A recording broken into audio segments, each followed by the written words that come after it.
ओम नमः शिवाय। हर हर महादेव। बाबा महाकाल इस वीडियो को पूरी देखने पर आपकी सभी मनोकामना पूर्ण करें, ऐसी प्रार्थना हम महादेव से आपके लिए करते हैं। नमस्कार दर्शकों, स्वागत है आप सभी का शिव ज्ञान वाणी यूट्यूब चैनल पर। चैनल को सब्सक्राइब अवश्य करें, कमेंट्स बॉक्स में ओम नमः शिवाय अवश्य लिखें, ताकि भोलेनाथ की कृपा हमेशा आप पर और आपके पूरे परिवार पर हमेशा बनी रहे। आप ये तो सब जानते ही हैं कि शिव जी त्रिदेवों में से एक है, जिनके क्रोध से सृष्टि भी कांपती है। वह सृष्टि की विपत्ता हरने वाले हैं। जब समुद्र मंथन करते समय विश्व की विपत्ति आई थी, तब शिव जी ने ही विश्व को ग्रहण किया था और सृष्टि का उद्धार किया था। विश्व को ग्रहण करने से उनका कंठ नीला हो गया था, तभी से उन्हें नीलकंठ भी कहते हैं। उन्हें कई नामों से पूजा जाता है, महाकाल, शिवाय, महादेव, शंकर जी, महेश जी, ओम आदि नामों से हमारे शिव बड़े भोले भंडारी हैं। भगवान शिव से जुड़ी कुछ अनकही कहानी। यहाँ ये बात ध्यान रखने की है कि वेद कहते हैं कि ईश्वर अजन्मा है। यहाँ हम ईश्वर की बात नहीं करेंगे, देवों के देव महादेव की बात करेंगे, जो सबसे ज्यादा ईश्वर तुल्य है। हिंदू धर्म मानता है कि ईश्वर ने कुछ भी नहीं बनाया, उसकी उपस्थिति से सब कुछ स्वतः ही बनता गया। ईश्वर समय और आकाश की तरह है, जिसके भीतर सब कुछ है, फिर भी वह सबसे बाहर है और उसके भीतर कुछ भी नहीं है। शिव से जुड़ी 12 गुप्त बातें जानिए। ब्रह्मा, विष्णु और शिव का जन्म एक रहस्य है। तीनों के जन्म की कथाएं वेद और पुराणों में अलग अलग हैं। उनके अलग अलग होने का कारण यह है कि जो शिव को मानते हैं वे शिव को ही केंद्र में रखकर अपना दर्शन करते हैं, और जो विष्णु को मानते हैं वे विष्णु को केंद्र में रखते हैं। लेकिन सभी पुराण इस बात पर तो सहमत है कि शिव ने ब्रह्मा के पुत्र दक्ष की पुत्री सती और विष्णु ने ब्रह्मा के पुत्र भृगु की पुत्री लक्ष्मी से विवाह किया था। ऐसे में सभी तरह की अलंकारिक और श्रृंगारिक कथाओं के रहस्य को समझना जरूरी है। अगले पन्ने पर भगवान शिव का जन्म कैसे हुआ। अलग अलग पुराणों में भगवान शिव और विष्णु के जन्म के विषय में कई कथाएं प्रचलित हैं। शिव पुराण के अनुसार भगवान शिव को स्वयंभू माना गया है, जबकि विष्णु पुराण के अनुसार भगवान विष्णु स्वयंभू हैं। शिव पुराण के अनुसार एक बार जब भगवान शिव अपने टखने पर अमृत मल रहे थे, तब उससे भगवान विष्णु पैदा हुए। जबकि विष्णु पुराण के अनुसार ब्रह्मा भगवान विष्णु की नाभि कमल से पैदा हुए, जबकि शिव भगवान विष्णु के माथे के तेज से उत्पन्न हुए बताए गए हैं। विष्णु पुराण के अनुसार माथे के तेज से उत्पन्न होने के कारण ही शिव हमेशा योग मुद्रा में रहते हैं। शिव के जन्म की कहानी हर कोई जानना चाहता है। श्रीमद् भागवत के अनुसार एक बार जब भगवान विष्णु और ब्रह्मा अहंकार से अभिभूत हो स्वयं को श्रेष्ठ बताते हुए लड़ रहे थे, तब एक जलते हुए खंभे, जिसका कोई भी और छोर ब्रह्मा या विष्णु नहीं समझ पाए, से भगवान शिव प्रकट हुए। शिव का बाल रूप अगले पन्ने पर। यदि किसी का बचपन है तो निश्चित ही जन्म भी होगा और अंत भी। विष्णु पुराण में शिव के बाल रूप का वर्णन मिलता है। इसके अनुसार ब्रह्मा को एक बच्चे की जरूरत थी। उन्होंने इसके लिए तपस्या की। तब अचानक उनकी गोद में रोते हुए बालक शिव प्रकट हुए। ब्रह्मा ने बच्चे से रोने का कारण पूछा तो उसने बड़ी मासूमियत से जवाब दिया कि उसका नाम ब्रह्मा नहीं है, इसलिए वह रो रहा है। तब ब्रह्मा ने शिव का नाम रुद्र रखा, जिसका अर्थ होता है रोने वाला। शिव तब भी चुप नहीं हुए, इसलिए ब्रह्मा ने उन्हें दूसरा नाम दिया, पर शिव को वह नाम पसंद नहीं आया और वे फिर भी चुप नहीं हुए। इस तरह शिव को चुप कराने के लिए ब्रह्मा ने 8 नाम दिए और शिव 8 नामों रुद्र, शर्व, भाव, उग्र, भीम, पशुपति, ईशान और महादेव से जाने गए। शिव पुराण के अनुसार ये नाम पृथ्वी पर लिखे गए थे। अगले पन्ने पर ऐसे प्रकट हुए शिव जी। शिव के इस प्रकार ब्रह्मा पुत्र के रूप में जन्म लेने के पीछे भी विष्णु पुराण की एक पौराणिक कथा है। इसके अनुसार जब धरती, आकाश, पाताल समेत पूरा ब्रह्मांड जलमग्न था, तब ब्रह्मा, विष्णु और महेश शिव के सिवा कोई भी देव या प्राणी नहीं था। तब केवल विष्णु ही जल सतह पर अपने शेषनाग पर लेटे नजर आ रहे थे। तब उनकी नाभि से कमल नाल पर ब्रह्मा जी प्रकट हुए। ब्रह्मा विष्णु जब सृष्टि के संबंध में बातें कर रहे थे तो शिव जी प्रकट हुए। ब्रह्मा ने उन्हें पहचानने से इनकार कर दिया। तब शिव के रूठ जाने के भय से भगवान विष्णु ने दिव्य दृष्टि प्रदान कर ब्रह्मा को शिव की याद दिलाई। ब्रह्मा को अपनी गलती का एहसास हुआ और शिव से क्षमा मांगते हुए उन्होंने उनसे अपने पुत्र रूप में पैदा होने का आशीर्वाद मांगा। शिव ने ब्रह्मा की प्रार्थना स्वीकार करते हुए उन्हें यह आशीर्वाद प्रदान किया। कालांतर में विष्णु के कान के मैल से पैदा हुए मधुकैटभ राक्षसों के वध के बाद जब ब्रह्मा ने सृष्टि की रचना शुरू की तो उन्हें एक बच्चे की जरूरत पड़ी और तब उन्हें भगवान शिव का आशीर्वाद ध्यान आया।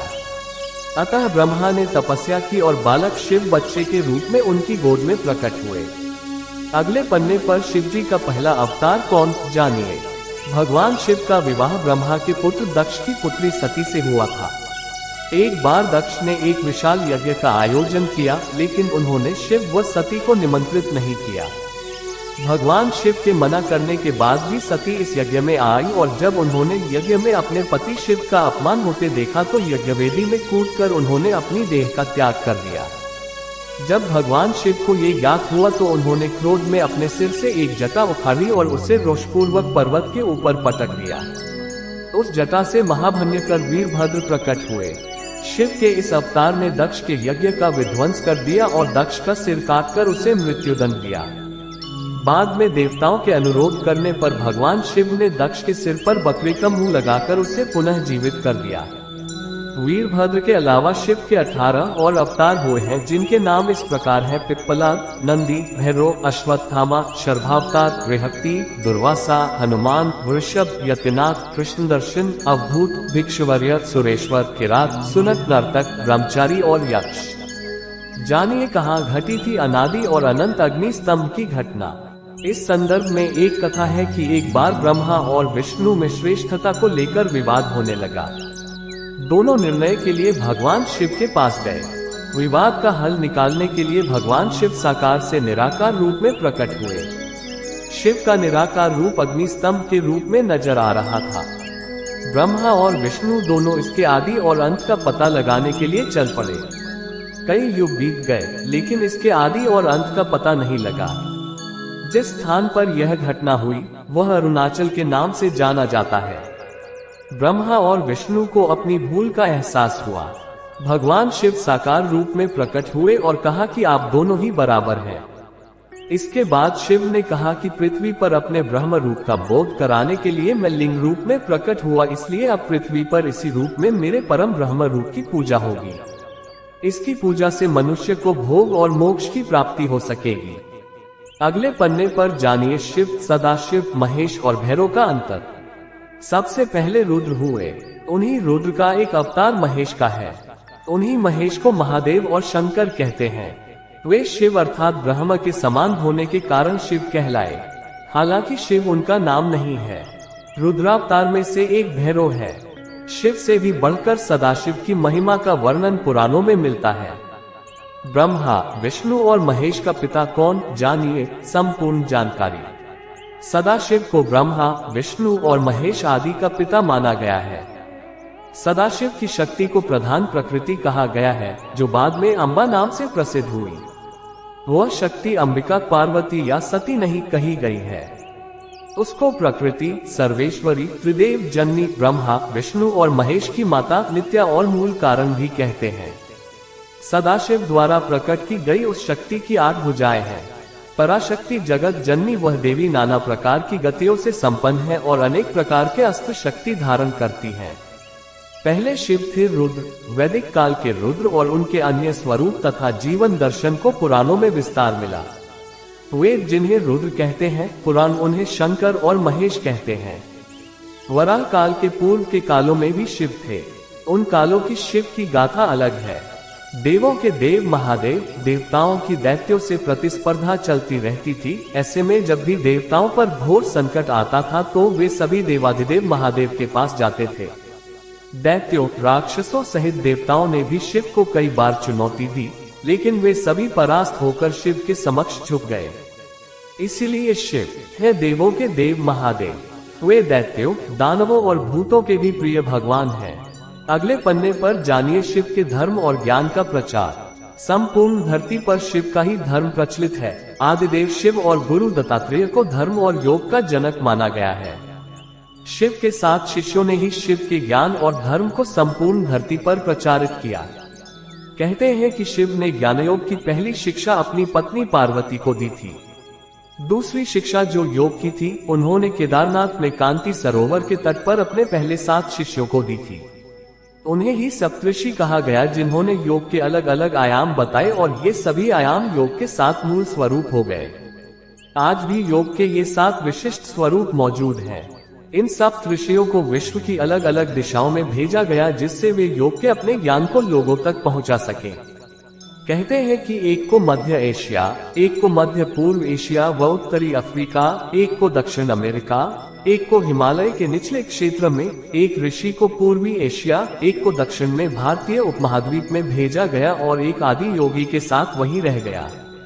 अगर उन इलाकों की संस्कृतियों पर गौर किया जाए तो आज भी इन ऋषियों के योगदान के चिन्ह वहां दिखाई दे जाएंगे। अगले पन्ने पर शिव ने बसाई थी यह धरती। आज से 15 से 20 हजार वर्ष पूर्व वराह काल की शुरुआत में जब देवी देवताओं ने धरती पर कदम रखे थे, तब उस काल में धरती हिमयुग की चपेट में थी। इस दौरान भगवान शंकर ने धरती के केंद्र कैलाश को अपना निवास स्थान बनाया। विष्णु ने समुद्र को और ब्रह्मा ने नदी के किनारे को अपना स्थान बनाया था। पुराण कहते हैं कि जहाँ पर शिव विराजमान है, उस पर्वत के ठीक नीचे पाताल लोक है, जो भगवान विष्णु का स्थान है। शिव के आसन के ऊपर वायुमंडल के पार क्रमशः स्वर्गलोक और फिर ब्रह्मा जी का स्थान है, जबकि धरती पर कुछ भी नहीं था। इन तीनों से सब कुछ हो गया। वैज्ञानिकों के अनुसार तिब्बत धरती की सबसे प्राचीन भूमि है और पुरातन काल में इसके चारों ओर समुद्र हुआ करता था। फिर जब समुद्र हटा तो अन्य धरती का प्रकटन हुआ और इस तरह धीरे धीरे जीवन भी फैलता गया। सर्वप्रथम शिव ने ही धरती पर जीवन के प्रचार प्रसार का प्रयास किया, इसलिए उन्हें आदिदेव भी कहा जाता है। आदि का अर्थ प्रारंभ। शिव को आदिनाथ भी कहा जाता है। आदिनाथ होने के कारण उनका एक नाम आदिश भी है। इस आदिश शब्द से ही आदेश शब्द बना है। नाथ साधु जब एक दूसरे से मिलते हैं तो कहते हैं आदेश। शिव के अलावा ब्रह्मा और विष्णु ने संपूर्ण धरती पर जीवन की उत्पत्ति और पालन का कार्य किया। सभी ने मिलकर धरती को रहने लायक बनाया और यहाँ देवता, दैत्य, दानव, गंधर्व, यक्ष और मनुष्य की आबादी को बढ़ाया।